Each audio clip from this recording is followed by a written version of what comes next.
कि पॉलिटिक्स बहुत गंदी जगह है और सारे वहाँ खराब लोग हैं और वह उसका पॉलिटिक्स का या देश की राजनीति का कुछ नहीं हो सकता है, ऐसे ही चलेगा। क्या होता है, चिराग जी ने इसका कोई रोड मैप पब्लिक को नहीं बताया। और चिराग जी जो है, आई कैन से कि जितने भी पॉलिटिशियन हैं बिहार के यंग जनरेशन में, वो सबसे स्मार्ट हैं। और वो जो कहते हैं ना, उनके पिताजी को लोग कहते थे मौसम वैज्ञानिक ना, मौसम वैज्ञानिक, उनके लिए कोई नया वर्ड क्वाइन करना पड़ेगा। बिहार में अब दो ही विकल्प है। पहला विकल्प यह है कि जनता जो है तेजस्वी जैसे युवा को एक बार भरोसा करे, उनको इतना मैंडेट दे कि उनको ये कहे कि भाई आप युवा हो, आपने पिछले कार्यकाल में 17 महीने में नौकरी का एक अच्छा सिस्टम चलाया, प्रयोग किया आपने, आप लोगों को जोड़ने का प्रयास कर रहे हो और समाज के सभी वर्गों को लेकर चलो, एक मौका दे उनको। एक मुस्लिम अधिकारी है, एक मुस्लिम ब्यूरोक्रेट हैं, समाओ कहीं ये दुख भी देता है और कहीं कहीं लगता है कि आप you are compelled to go back to your roots and your people. तो बिहार में क्या है ना कि अभी जो है वो मुस्लिम समाज में एक वैक्यूम है। You can not name a leader जो मुस्लिम इशूज़ पे बोलता हो, या मुस्लिम इशूज़ में इसलिए नहीं बोलता हूँ कि मुस्लिम इशूज़ होते नहीं है कोई। इवन बीजेपी को आप इससे अलग नहीं रख सकते। बीजेपी में सारे जो थ्रेड हैं, उनके जितने भी आप जेनेसिस निकाल लीजिए नेताओं का, वो सब पॉलिटिकल फैमिलीज से ही आते हैं। और जो प्रशांत किशोर कहते हैं ना कि इतने लोगों की फैमिली पार्टी है ये सब, वो उनका सही है कि ठीक है, politics is A game of certain selected and few families का। नमस्कार मित्रों, द पॉलिटिकल पंडित के इस एपिसोड में आपका बहुत बहुत स्वागत है। और आप देख ही रहे हैं, आज हमारे स्टूडियो में आए हैं बहुत खास मेहमान।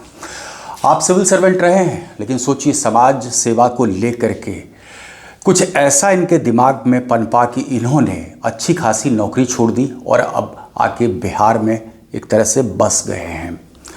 आप रहने वाले हैं सीतामढ़ी के, बड़े बड़े पोजीशन पे रह चुके हैं एज अ सिविल सर्वेंट, और अब हाल में ही इन्होंने वीआईपी पार्टी ज्वाइन की है।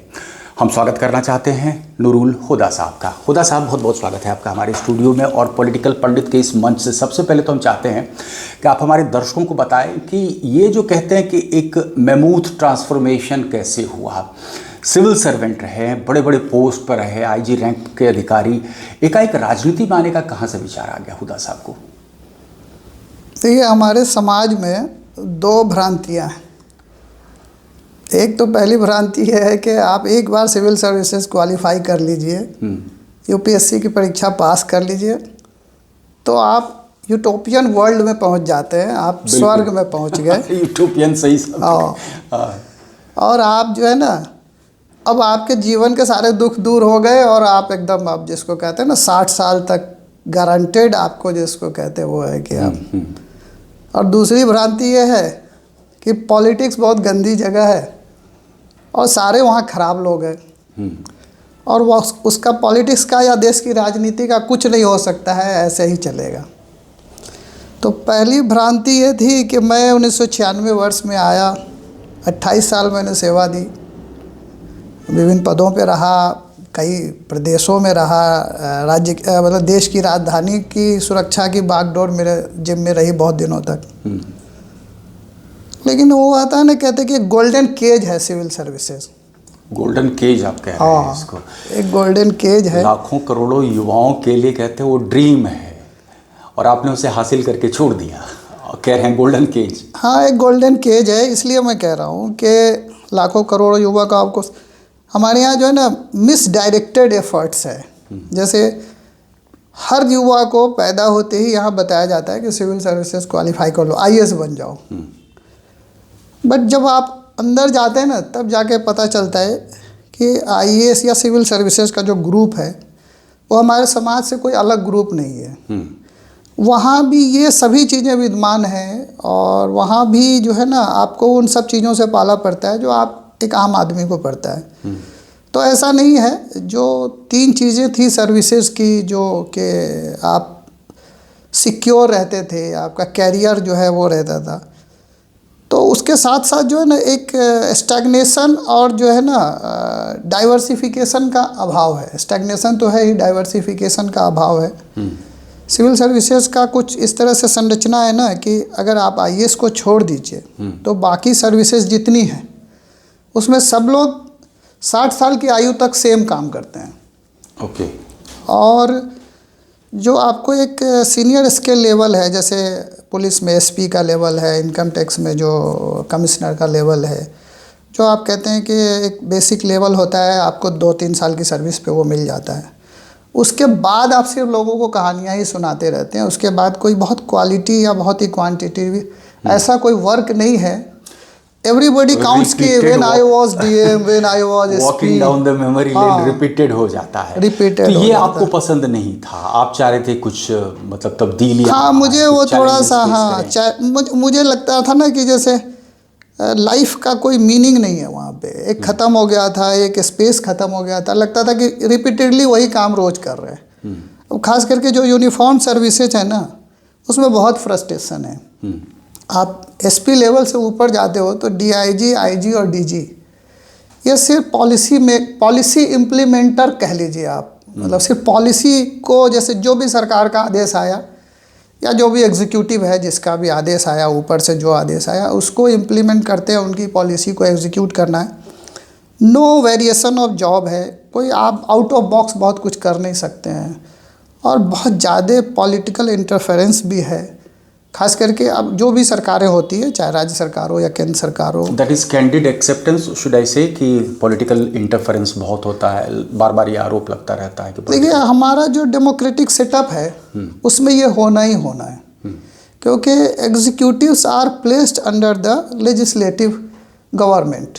जो इलेक्टेड गवर्नमेंट है उसके अंडर में ही एग्जीक्यूटिव को काम करना है। बिल्कुल। एग्जीक्यूटिव का काम सिर्फ इतना है कि जो डेमोक्रेटिक सरकार है उसके सरकार की, उसकी पॉलिसी, उसकी विचारधारा और उसके कामों को एग्जीक्यूट करना, समाज में उसका एक्सपेंशन करना, उसको इम्प्लीमेंट कराना। उससे ज़्यादा कोई बहुत रोल नहीं है। यू कांट टेक योर, आप ऐसा नहीं कर सकते कि आप कोई इंडिपेंडेंट अपना डिसीजन ले लिए या आपका कोई अलग है, सरकार से अलग आप रुख रखेंगे। That was the main reason why you chose कि नहीं, मतलब I will no longer allow fetters to be attach to my feet, और अब मैं फिर एक ऐसे स्फेयर में जाऊँगा where sky is the limit. और उसके बाद फिर आपने पॉलिटिक्स में इसे आने की, it was some sort of frustration कि आप एक मोनोटोनस काम कर रहे हो, आपका होराइजन लिमिटेड है, और बहुत ज़्यादा जिसको कहते हैं ना इनोवेशंस के, या बहुत ज़्यादा, जैसे लाइफ का क्या है ना, मेरी फिलॉसफी है कि लाइफ एक ही मिली है। तो इस लाइफ को मुझे लगता है कि अगर डिफरेंट वे में और 2-3-4 जो भी आप कर सकते हैं, कुछ नया किया जाए, कुछ नया करके जिया जाए। क्योंकि मैं थोड़ा वही कहता है कि आई वॉज टोटली, जिसको कहते हैं ना एकदम, जिसको कहते हैं उदास टाइप का, उदासीन जिसको कहते हो ना, कि कुछ नया करने को नहीं है। एक सेम डे वही ऑफिस तैयार होइए, वही टाई लगाइए, वही वर्दी पहनिए, वही जाइए ऑफिस में 4 फाइलें देखिए, लौट के घर आइए, फिर सो जाइए। Even then you took 5 years, आपने 5 साल पहले ही रिज़ाइन कर दिया था। उसके बाद 5 साल आपको लगे निर्णय लेने में कि किस पार्टी को ज्वाइन करूँ। फिर आपने वीआईपी ही क्यों चुना? सेकेंड आस्पेक्ट जो था पॉलिटिक्स के बारे में, वो वीआईपी चुनने की वजह वही है कि पॉलिटिक्स को लोग बहुत ही वो कहते हैं ना, आज के शायद ऐसा हो भी कि बहुत सारे पॉलिटिक्स के बारे में मिसनोमर्स है। पॉलिटिक्स का, मेरे किसी दोस्त ने कहा ना कि पॉलिटिक्स इज़ व्हाट, जो पॉलिटिकल साइंस के लोग हैं वो जानते हैं कि politics is a organized plunder of natural resources. तो आप पॉलिटिक्स को लोगों ने एकदम ट्रू सेंस में ऐसा ही कर दिया है कि हम जो है ना, हमारा जो हमारी डेमोक्रेसी का ईथो है वो पब्लिक सर्विस पे बेस्ड है। तो वीआईपी का सिलेक्शन समथिंग अनयूजुअल तो है, क्योंकि जैसे ही मैंने रिज़ाइन किया तो वो वक्फ वाला बिल आ गया। उसके साथ लोगों ने रिजिग्नेशन को जैसे भी हो वो कनेक्ट किया कि मेरे रिजेंटमेंट का कारण शायद वो है। तो उसके बाद मुझे मल्टी कॉर्नर बहुत सारी पार्टियों से अप्रोच आए कि इस मेरे पास आ जाइए, मेरे पास आ जाइए। प्राइमरीली दोज पार्टीज जो बीजेपी के खिलाफ हैं। हाँ, ऑब्वियसली, चूँकि बीजेपी का ब्रेन चाइल्ड है वक्फ का अमेंडमेंट बिल जो है, और दूसरी पार्टियों को ये लगता है कि नहीं, जो अगर सरकार से जो थोड़ा बहुत भी अगर रिजेंट करता है तो वो आदमी शायद मेरा हमराह है या मेरी फोल्ड में आने को इच्छुक होगा। लेकिन क्या है ना कि वो उनके पास जैसे बड़ी पार्टियां जितनी है ना, अब जैसे ब्यूरोक्रेसी में इतने सालों रहने के बाद अब मैं लाइन में तो लगने वाला नहीं हूँ। अच्छा, पहली बात तो ये है।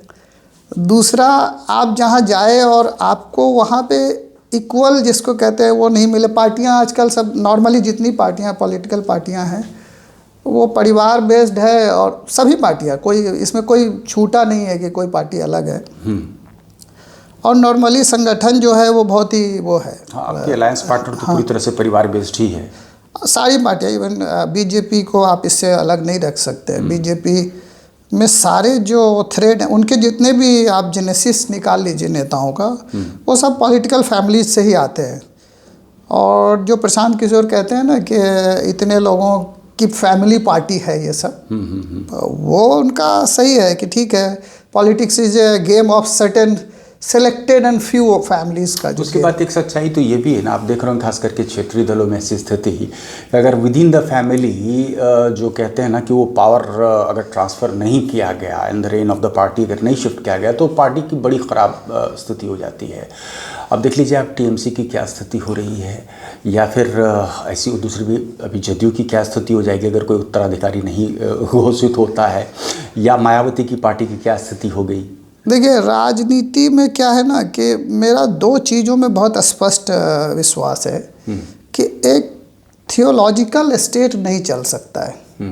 थियोलॉजिकल मीन्स कि जो राज्य आपको धर्म आधारित हो, तो ये एक्सपेरिमेंट फेल हो चुका है, सारे विश्व का उदाहरण हमारे पास है।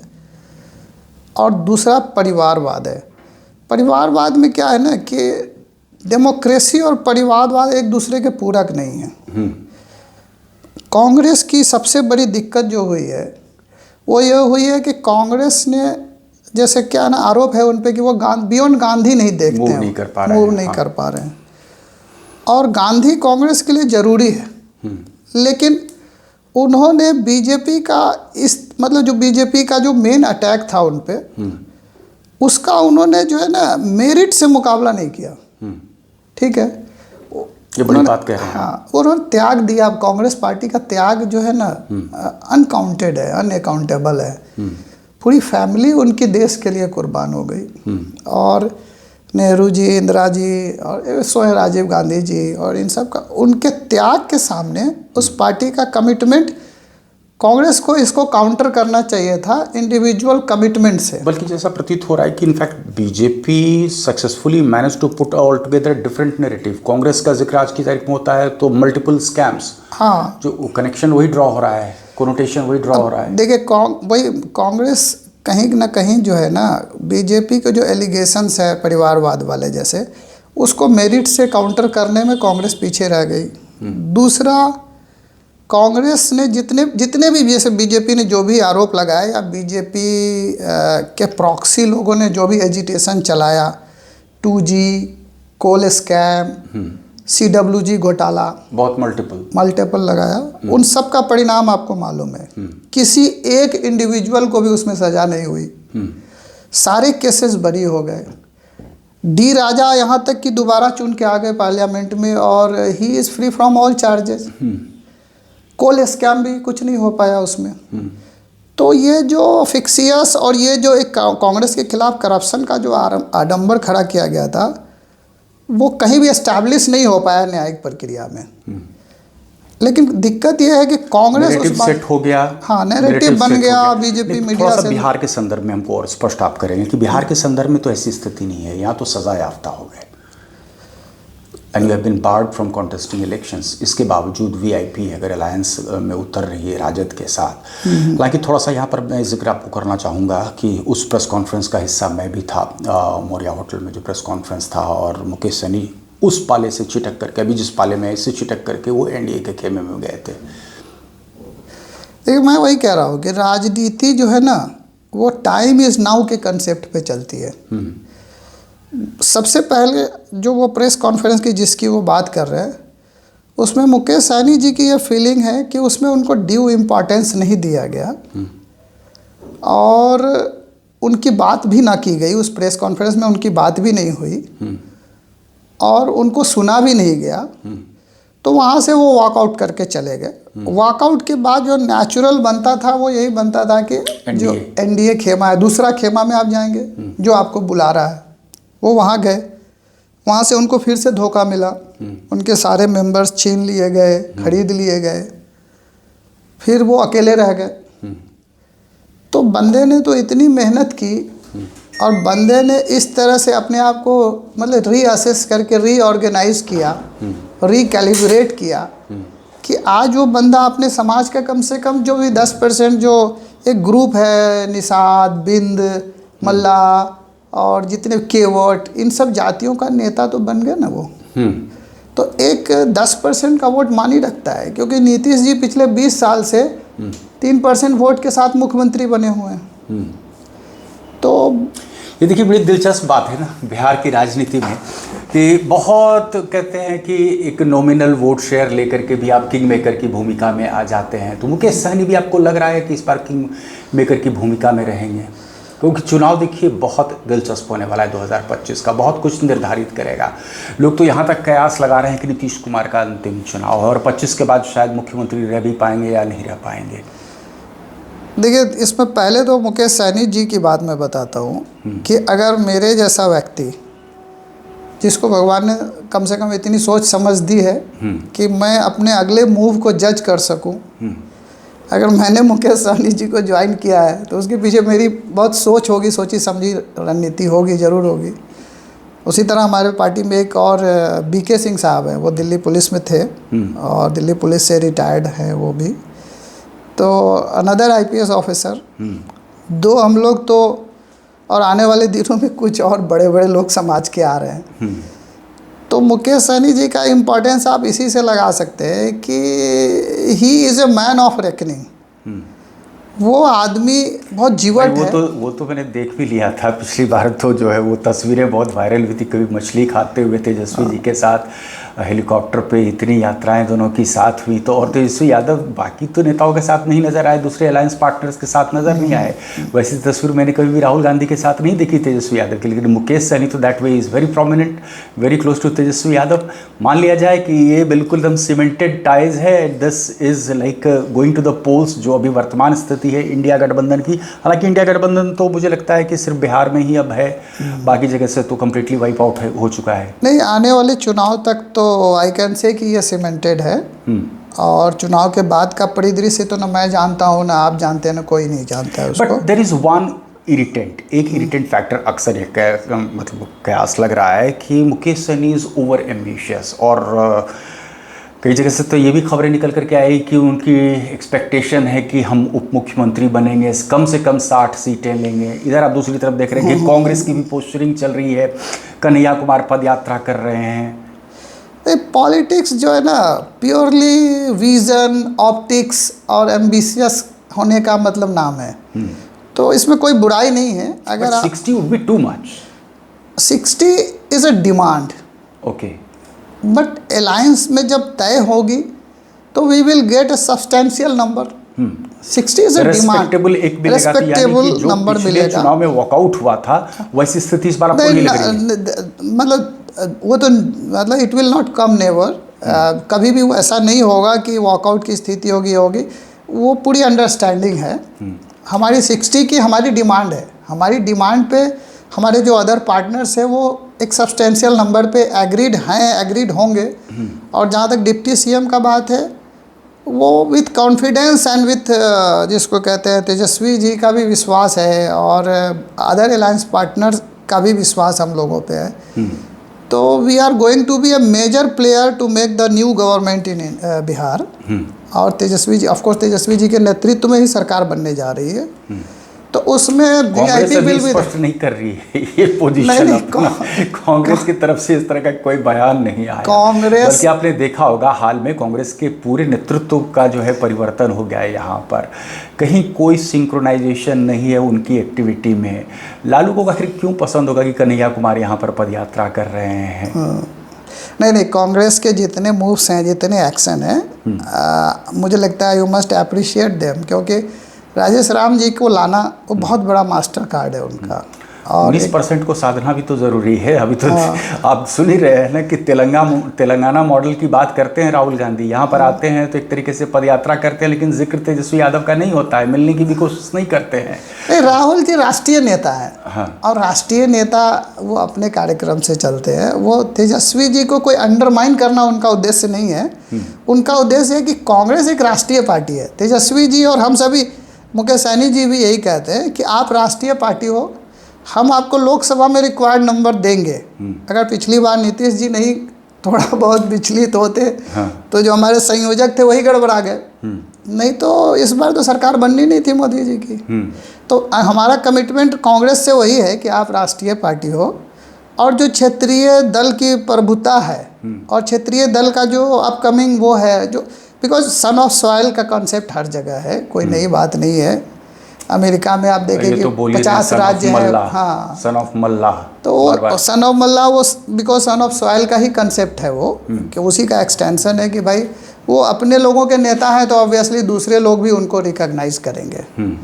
तो तेजस्वी जी के जैसे कांग्रेस भी इस बात को जानती है कि बिहार में आरजेडी सबसे बड़ी पार्टी है, बड़े भाई हैं वो लोग, और उनकी संख्या बहुत है, और जो उनका वोट बैंक है, वो उनका वोट शेयर है, वो बहुत है। ऐसा नहीं है कि वो अंडरमाइन कर सकते हैं। 2% का खेल है जो कहते हैं। जहाँ से वो बैटिंग शुरू करते हैं वहाँ तक तो बाकी पार्टियों को पहुँचने में ही मशक्कत करनी पड़ती है। बहुत। अगर एमवाई समीकरण की हम सिर्फ बात कर लें, लेकिन एमवाई समीकरण के बियॉन्ड मूव करवाना तो बहुत मुश्किल है, और तभी मुकेश सहनी बहुत ज़रूरी हो जाते हैं।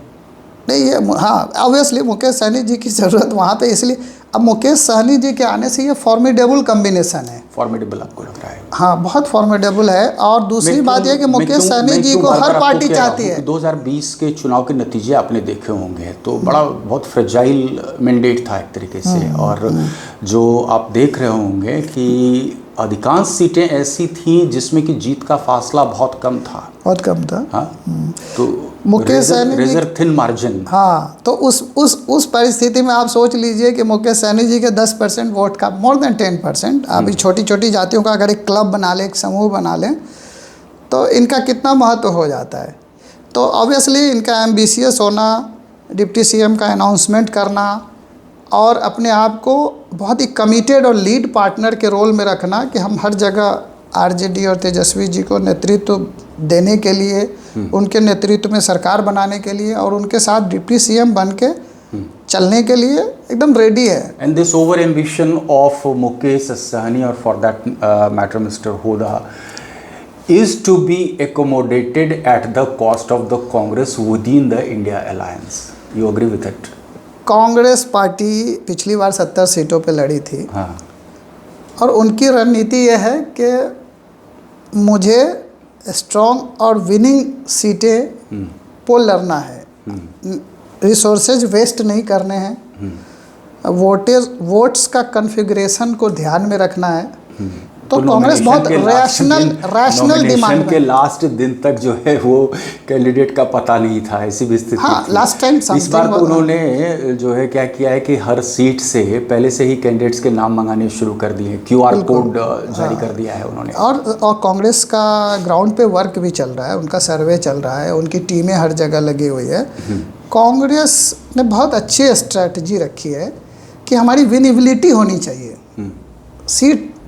सीट्स जो है ना, you think they will settle for anything less than 50? नहीं, नॉट एट ऑल, ऐसा नहीं है। कांग्रेस को अंडरमाइन नहीं कर सकते हम आप। कांग्रेस की एक प्रेजेंस है, राष्ट्रीय पार्टी है, उनका अपना एक महत्व है, बट एग्जैक्ट नंबर कहना मुश्किल है, लेकिन Congress will get a good number as per their respect, as per their presence. तो सिंपल बात ये है हुदा साहब कि 243 में से आपका भी ओवर एम्बिशन है। लेफ्ट पार्टी का स्ट्राइक रेट बहुत शानदार था पिछली बार। कांग्रेस जो है वो कोशिश कर रही है कि भाई पिग्गी बैकिंग के दौर से हम बाहर निकलें और ठीक ठाक एक पोजीशनिंग हो, तो बहुत कम सीटें दे देंगे तो भी नहीं मानेंगे। तो eventually it has to be at the cost of number of seats within the RJD itself. तो आरजेडी आपको लगता है कॉम्प्रोमाइज़ फार्मूला पर मानेगी? नहीं, कोई कंप्रोमाइज़ फार्मूला नहीं। देखिए, कांग्रेस का जो पिगी बैक का टैग आप कह रहे हैं ना, state politics is now days totally different thing. और आप देखेंगे काफ़ी जो है ना, अब वो जैसे वाई मोदी जी एम्फेसाइजिंग कि 1 नेशन 1 इलेक्शन हो, क्यों है? उसके पीछे सोच क्या है? उसके पीछे सोच यही है कि हर राज्य में एस्पिरेशंस बहुत हाई हैं लोकल्स के। अब बिहार का जो हालत है पिछले 20 साल, देखिए it is easy to blame कि 2005 से पहले क्या होता था। बहुत इजी है, क्योंकि मोदी जी से जब कोई सवाल करिए तो वो नेहरू जी को अपमानित करके खुश हो लेते हैं कि हम नेहरू जी ने ये नहीं किया। आप पैरेलल्स किससे ड्रॉ कर रहे हो? लालू जी ने जो किया वो अपने काल में अतुल्य था। मतलब उनकी बहुत सारी अमिट चीज़ें हैं देने वाली, जो उन्होंने दिया समाज को। एक बहुत बड़ा समाज है जो वंचित शोषितों का है। अगर उन्होंने सम्मान दिलाया उस समाज को, तो ऑब्वियसली उनको उस वजह से सफ़र भी करना पड़ा है। अब 2005 के बाद नीतीश जी को सत्ता मिली। नीतीश जी बहुत मतलब जिसको कहते हैं 20 सालों से सत्ता पे हैं, और उन्होंने बिहार के लिए अच्छा बुरा बहुत सारे काम किए भी हैं। लेकिन एक फटीग फैक्टर होता है सिस्टम में। फटीग फैक्टर, हाँ, मैं इत्तेफाक रखता हूँ। उसको हम कुछ हद तक अगर ट्रांसलेट करें क्रूड टर्म्स में, तो एक एंटी इनकम्बेंसी फैक्टर भी उसके साथ हाँ, एंटी इनकम्बेंसी। देखिए थोड़ा सा मैं दोनों वर्ड में डिफ्रेंशिएट करता हूँ, क्योंकि एंटी इनकम्बेंसी का मतलब होता है ना कि जैसे आप 5 साल भी रहे और आपने इतना ख़राब किया कि लोग आपको कहे अरे नहीं 5 साल हो गया, इसको बदल डालते हैं। लेकिन नीतीश जी के साथ एंटी इनकम्बेंसी से ज़्यादा फटीग फैक्टर है। 20 साल का उनका लंबा कार्यकाल रहा। उनकी जो क्षमता थी, उनकी जो आयु थी, उनका जो स्वास्थ्य था, हर चीज़ उन्होंने देश और प्रांत को दिया है। और बिहार ऐसा नहीं है कि सब कुछ यहाँ खराब ही है, ऐसा नहीं है। बिहार देश के वन ऑफ द जिसको कहते हैं अग्रणी राज्यों में आने वाला राज्य है। इसमें पोटेंशियल बहुत है। तो नीतीश जी का समहाउ जो है ना, अभी गिरता स्वास्थ्य और उनका जो प्रशासन पे जो पकड़ है वो धीरे धीरे जा रहा है। शासन और प्रशासन का जो you think he is going to be more of a liability to the BJP this time round? ज़्यादा लाइबिलिटी के रूप में भाजपा के लिए होंगे? भाजपा को डर सता रहा है कि कहीं 2015 की पुनरावृत्ति ना हो जाए, इसलिए नीतीश को जो है साथ लेके चलना ज़रूरी है। देखिए भाजपा की जो नीति होती है ना, भाजपा की नीति होती है कि मैं ही मैं वाली बात है उनकी। वो चाहते हैं कि वो ही केवल रहे, और उनके कुंबे को या उनके प्रोजेक्ट को आगे बढ़ाने के लिए जो लोग आते हैं वो प्योर उनके कमर्शियल रिलेशंस होते हैं, यूज़ एंड थ्रो वाली। और महाराष्ट्र का एग्जांपल आपके सामने है। कहा भी तो जा रहा है कि महाराष्ट्र मॉडल कहीं रिपीट ना हो जाए बिहार में। वो राजनीति तो वही है ना कि देखिए नीतीश जी का मैंने पहले भी कहीं कहा है कि वो अपने नीतीश जी और जदयू दोनों अपने वर्स्ट पॉलिटिकल फेज में हैं वो। और वो बहुत ज़्यादा डाउन स्लाइड पे है उनकी। मतलब बेहतर तो ये होता कि नीतीश जी स्वयं नहीं युवा पीढ़ी को, और जदयू में ही सही, किसी और को कहते कि आप आगे आओ और कमान संभालो। लेकिन भाजपा की जो स्ट्रेटजी है उसमें फैक्टर्स क्या हो सकते हैं हुदा साहब? आखिर क्यों नहीं वो हस्तांतरण कर रहे हैं? क्योंकि अब दिस इज़ हाई टाइम, और जैसा कि हम पहले भी जिक्र इस बात का कर रहे हैं, वो बहुत क्षेत्रीय दलों के लिए बहुत ज़रूरी है ये। मेरा तो थोड़ा सा उस पर घोषित करेंगे तो पार्टी टूट सकती है। वो पॉलिटिकल साइंस का बहुत लंबा डिबेट है। मेरा उसमें थोड़ा सा बहुत डिटेल्ड ओपिनियन है कि हमने जो है ना समाजवाद, और जो है आप देखिए समाजवाद कहाँ पहुँच गया आज। नीतीश जी समाजवादी थे, लोहियावादी थे। कभी कोई इमेजिन कर सकता है कि कोई समाजवादी, कोई लोहियावादी भाजपा जैसे विचार की पार्टी को बिहार में उसके पौधे का अंकुरण करेगा, उस वृक्ष को पानी देगा और उसको वट वृक्ष बनने में मदद करेगा? बिहार में अब 2 ही विकल्प है। पहला विकल्प यह है कि जनता जो है तेजस्वी जैसे युवा को एक बार भरोसा करे, उनको इतना मैंडेट दे कि उनको ये कहे कि भाई आप युवा हो, आपने पिछले कार्यकाल में 17 महीने में नौकरी का एक अच्छा सिस्टम चलाया, प्रयोग किया आपने, आप लोगों को जोड़ने का प्रयास कर रहे हो और समाज के सभी वर्गों को लेकर चलो, एक मौका दे उनको। अन्यथा अगर दूसरा जो दूसरा जो राजनीतिक परिदृश्य बनता है उसमें नीतीश जी कहीं नहीं है। भाजपा के लोग आएंगे अग्रणी भूमिका में, और उसमें जो है ना राज्य में फिर से उसी तरह से जो है, क्योंकि बिहार किसी भी कीमत पे जो है ना सांप्रदायिक नहीं है, कॉमनली डिवाइडेड स्टेट नहीं है। भाजपा के सारे जितने भी प्रयत्न थे या प्रयास थे या जो भी अभी तक चाहे इतने सांप्रदायिक दंगे हो चुके हों, 89 का दंगा तो इतना क्लासिक दंगे जो है वो कि इतना विभत्स, तो और भागलपुर की बात कर रहा हूँ। मतलब देखिए ऐसा है कि वो आप भागलपुर का दंगा कांग्रेस का सबसे दुस्सपन था जिसको कहते हैं, जिसमें राहुल जी अपने आए थे, राजीव जी अपने आए थे, गांधी जी, लेकिन उसके बाद तो कोई बिहार में ऐसी घटना हुई नहीं है। बिहार में तो नरसंहार भी होते रहे, बिहार में ऊंची जाति और छोटी जातियों की भी लड़ाई होती रही है, नक्सल्स भी रहे, एमसीसी भी रहे, लेकिन उन सब पे तो नियंत्रण पाया गया ना। तो वो समाज जैसे जैसे, अब आज के डेट में समाज को भी तो रेलिवेंसी चाहिए ना, समाज भी अपने आप को अपग्रेड करता है, सोसाइटी भी। आपको क्या लगता है कि केवल पुलिस बल के सहयोग से ये दंगे रुक गए या पुलिस बल के सहयोग से उग्रवाद खत्म हो गया? इसमें सोशल मीडिया का और लोगों के बीच ये मैसेज जाने का, पब्लिक पार्टिसिपेशन का बहुत बड़ा योगदान है। तो केवल पुलिस बल से, और मैं आपसे समझना चाह रहा हूँ उदा साहब, सबसे बड़ी बात ये है कि देख रहे हैं कि आप बिहार में लगातार ये कयास लग रहा है कि possibly there might be a political vacuum. Leadership ऐसा कोई मैं इमर्ज करता हुआ अगर देखूं तो बहुत सारे नाम एक साथ पॉपअप होते हैं। यहीं पर हम देखते हैं कि प्रशांत किशोर ओवर एम्बिशियस, इतनी लंबी पदयात्रा उन्होंने कर डाली।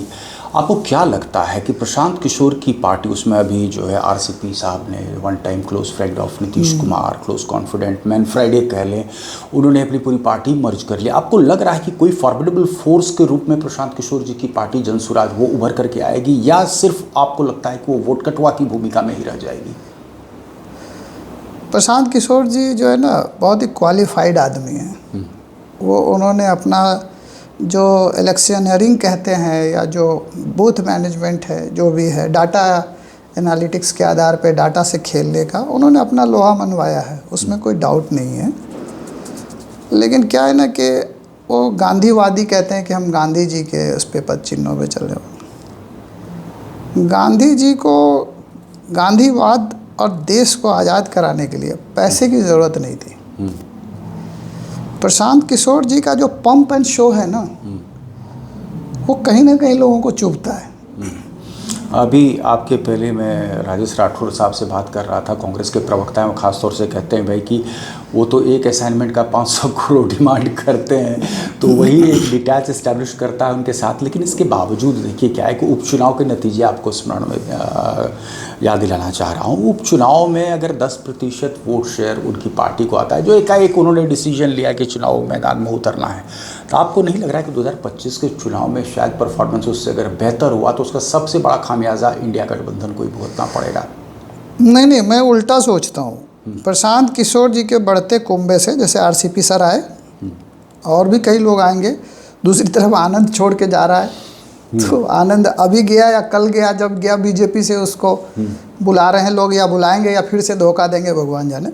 लेकिन प्रशांत किशोर जी का जैसे जो उनका एक प्लैंक है कि हम पढ़े लिखे हैं, इंटेलेक्चुअल्स और समाज के ऐसे ऐसे लोगों को जोड़ेंगे, ऐसा नहीं है। उन्होंने कई जगह कंप्रोमाइज़ भी कर लिए। जैसे बहुत सारे आप मुस्लिमों में उन्होंने मुनाजिर हसन को बुला लिया। ये सब जो कहते हैं ना फूके हुए कारतूस हैं। अच्छा। फायर्ड गन है, इन लोगों का कोई इम्पोर्टेंस नहीं है, समाज में इनका कोई वैल्यू नहीं है। तो आप जो है जैसे प्रशांत किशोर जी का मैंने वो कहा ना कि जो इनका पंप एंड शो है और जो फ्लो ऑफ मनी है इनके पीछे, वो बिहारियों को चुभता है। बिहार के लोग चिंतित हैं कि इतना पैसा कहाँ से आ रहा है, और वो पैसा जैसे अनुमानतः उन्होंने जो भी अपना रखा हो, 400 करोड़ 500 करोड़ या जो भी रखा हो बिहार के लिए फंड, अभी तक तो मुझे लगता है वो बहुत हज़ारों करोड़ लगा चुके हैं बिहार में ऑलरेडी पिछले 3 सालों से। वो पैसा अगर किसी कंस्ट्रक्टिव काम में लगाते तो मुझे लगता है वो महात्मा ही बन जाते। एक और सवाल मैं आपसे पूछना चाहता हूँ। इधर आपने सुना होगा एक खबर कि चिराग पासवान भी मुलाकात कर रहे हैं नीतीश कुमार से। सीटों के बंटवारे को लेकर के उस तरफ भी काफ़ी गहमा-गहमी स्थिति हो गई है। उनके भविष्य के बारे में आप क्या कहेंगे चिराग पासवान को लेकर? देखिए मैं पहले बड़ा एक लंबा दौर था बहुत- जिसमें कोई पार्टी टूट गई, चाचा ने एक तरीके से धोखा दिया, तमाम जो उनके एमपी थे वो साथ छोड़ गए, और अभी एक दौर वो भी है जहाँ पर वो अपने आप को लगातार ये कहते हुए कि मैं मोदी का हनुमान हूँ, मोदी का हनुमान हूँ, बड़ा एक तरीके से वर्चस्व कायम कर लिया। और लोकसभा चुनाव के नतीजे भी आप देख लें, स्ट्राइक रेट सबसे बेहतर दिया। देखिए गठबंधन की जो बिहार में राजनीति है, दो ध्रुव हैं, इंडिया और एनडीए, और एनडीए और इंडिया व्हाट एवर यू से। इंडिया ब्लॉक इनफैक्ट जो आप इन फाइट की थोड़ी देर पहले बात कर रहे थे, इंडिया ब्लॉक में ऐसा कोई सीरियस कंसर्न नहीं है, सीरियस इशू नहीं है। We all are agreed. Mainly हम लोग 6 या 7 पार्टियों का छोटा सा ये कुंभा आप है। सिर्फ बिहार स्पेसिफिक हाँ बिहार स्पेसिफिक बोल रहा हूँ। हाँ नेशनल की मैं बात नहीं कर रहा हूँ, मैं बिहार स्पेसिफिक, क्योंकि लास्ट 2-3 मीटिंग्स में I was Privi of that meetings also. तो इट्स अ वेरी, जिसको कहते हैं ना, बहुत ही सिंक्रोनाइज्ड और बहुत ही वो है आपस में कि कमिटमेंट सिर्फ इतना है कि हमें हर हाल में एंटी इनकम्बेंसी और जो फटीग है और नीतीश जी की सरकार का जो गिरता इकबाल है, जो सरकार का जो वैभव ख़त्म हो गया है, उसको बहाल करने के लिए नई सरकार लानी है। और बाकी सब सीटें और ये सब नंबर्स वंबर्स ये सब बहुत मतलब सीएम इमटेरियलिस्टिक। कैंडिडेट को भी लेकर के, हालांकि सीएम वो सब वो ऑलमोस्ट डिसाइडेड है, उसमें कोई मतलब पब्लिक में कांग्रेस इज नॉट फोर्थकमिंग। नहीं कांग्रेस ऐसा कुछ नहीं। इवेंचुअली आपको लगता है कि हाँ कोई सेकंड तो उपाय हो ही नहीं सकता अगर लार्जेस्ट पार्टी जो है? नहीं उपाय और मजबूरी का कुछ नहीं है। कांग्रेस नोज की मतलब एक कॉमन फाइट अगर नहीं देंगे तो इम्पॉसिबल है। जैसे what happened in last Lok Sabha, थोड़े से कॉमन फाइट ना होने की वजह से ही मोदी जी की सरकार वापस आ गई, नहीं अदरवाइज तो तय था कि मोदी जी की सरकार चली गई है। शॉर्ट ऑफ मेजॉरिटी तो वो हो ही गए। अभी जैसे आपने अब की बार 400 पार का नारा जो है हाँ, वो बूमरैंग बहुत किया। बूमरैंग कर गया। और एक अंतिम सवाल हम आपसे नहीं, आपका वो जो है जो चिराग जी पे आपने पूछा, हाँ। चिराग जी मतलब दिल्ली में पले बढ़े हैं, दिल्ली बॉर्न है वो और दिल्ली वाले हैं। उनका नारा जो बिहारी फर्स्ट, क्या बिहार फर्स्ट बिहारी फर्स्ट, मतलब I would love to see कि anywhere the road map is disclosed कि how Bihar will be first and how Biharis will become the first. तो इंडस्ट्रीज को इनवाइट कर रहे हैं लगातार, तो इंडस्ट्रियलाइजेशन हो जाए स्टेट का। That should come in public domain. नारों से क्या होता है? चिराग जी ने इसका कोई रोड मैप पब्लिक को नहीं बताया।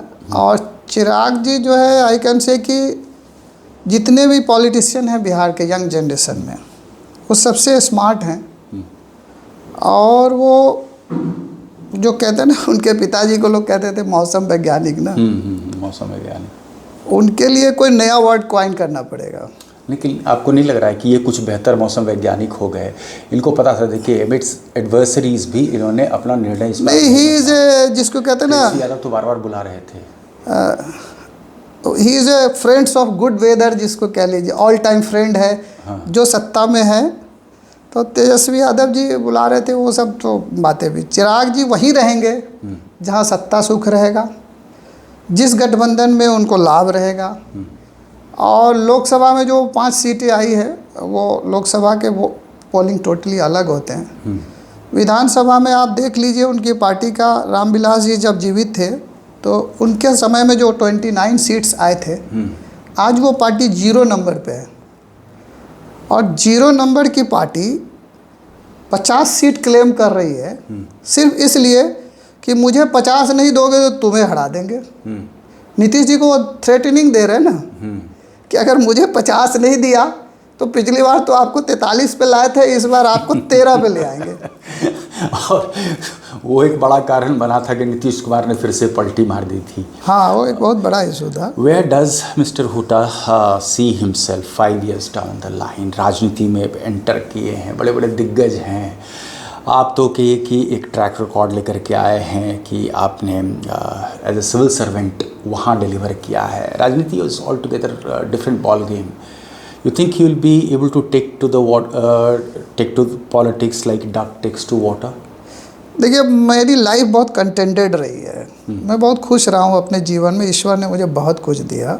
और मैं बहुत ही साधारण फैमिली से निकल के और यहाँ तक पहुँचा, सत्ता के शिखर तक, जिसका शासन में मैं बहुत अप लेवल तक गया। मैं पिछले 20 सालों से दिल्ली में रहा और दिल्ली में ही मेरी पोस्टिंग यहाँ से वहाँ होती रही, तो मैंने सब देखा है। यहाँ आने का मेरा एक ही पर्पज़ था कि क्या है ना कि एक तो जैसे आप कुछ भी बन जाओ, आपका जो टैग है वो आपका पीछा नहीं छोड़ता है भारत में। अब अगर मैं मुसलमान हूँ तो मेरे साथ ये टैग है कि मैं कुछ भी हूँ तो एक मुस्लिम अधिकारी है, एक मुस्लिम ब्यूरोक्रेट हैं। समाओ कहीं ये दुख भी देता है और कहीं कहीं लगता है कि आप you are compelled to go back to your roots and your people. तो बिहार में क्या है ना कि अभी जो है वो मुस्लिम समाज में एक वैक्यूम है। You can not name a leader जो मुस्लिम इशूज़ पे बोलता हो, या मुस्लिम इशूज़ मैं इसलिए नहीं बोलता हूँ कि मुस्लिम इशूज़ होते नहीं है कुछ, उनके हितों की बात, उनके हितों की भी बात अलग से नहीं हो सकती है। मैं ये कहता हूँ कि जैसे कॉन्स्टिट्यूएंट असेंबली बनी थी हमारे देश की, जब उस समय घाव बहुत गहरे थे, बहुत ताज़ा थे। तो उस समय जो है ना रिलीजियस माइनॉरिटीज़ के लिए रिलीजियस स्पेस डिसाइड हो रहा था और आर्टिकल 25 और 26 का फॉर्मेशन हो रहा था, जिसमें 25 में आपको इंडिविजुअल फ्रीडम है, 26 में आपको कलेक्टिव फ्रीडम है रिलीजियस प्रैक्टिसेस का, मतलब प्रोफेस, प्रीच एंड प्रैक्टिस का जो है। तो जब ये स्पेस डिसाइड हो रहा था तो उस कमेटी के चेयरमैन सरदार वल्लभ भाई पटेल थे। उस कमेटी में तय हुआ कि how to treat the religious minority specially the Muslims of, मतलब whoever left in India, the rest of the Muslims of India. तो उसमें जो है ना 2 मेंबर थे, mister Pocker from Madras and mister Khaliquzzaman from Bengal. उन्होंने कहा कि भाई इस धरती पे, मतलब भारत में अंग्रेज़ों के आने के बाद कंसेशन, रिजर्वेशंस एंड प्रोटेक्शन का जो कंसेप्ट है वो मुसलमानों के लिए आया था। 1905 में पहली बार ब्रिटिशर्स लाए, असेंबलीज़ में रिजर्वेशन दिया उन्होंने मुसलमानों का, एक सर्टेन लिमिट कर दिया कि इतने नंबर मुसलमान होने ही चाहिए। वो आगे बढ़ता गया। हमारा जो संविधान है वो प्रोटोटाइप कह लीजिए उसका, 35 जो है 1935 का जो एक्ट है वो प्रोटोटाइप है उसका।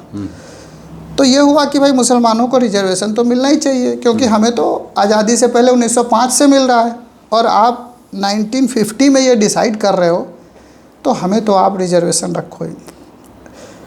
मतलब टू द अटर सरप्राइज 3 और मुस्लिम मेंबर्स थे और उन तीनों मेंबर्स ने, जिसमें जैसे नसीरुद्दीन थे और खालिदा वो रसूल थी, बेगम रसूल, और एक और थे वो तजम्मुल हुसैन, ये 3 मेंबर ने कहा कि मुसलमानों को किसी रिजर्वेशन की ज़रूरत नहीं है, हमें कोई प्रोटेक्शन नहीं चाहिए, हमें तो हर वो चीज़ चाहिए, हमें हर वो बराबरी चाहिए, हमें हर इक्वालिटी चाहिए, इक्वालिटी विथ इक्विटी चाहिए जो हमारे नॉन मुस्लिम्स भाइयों को मिलता है, जो भारतीयों को मिलता है, जो इंडियन को मिलता है। तो हमें कॉन्स्टिट्यूशनल प्रोटेक्शन चाहिए, हमें कोई कंसेशन, कोई रिजर्वेशन नहीं चाहिए।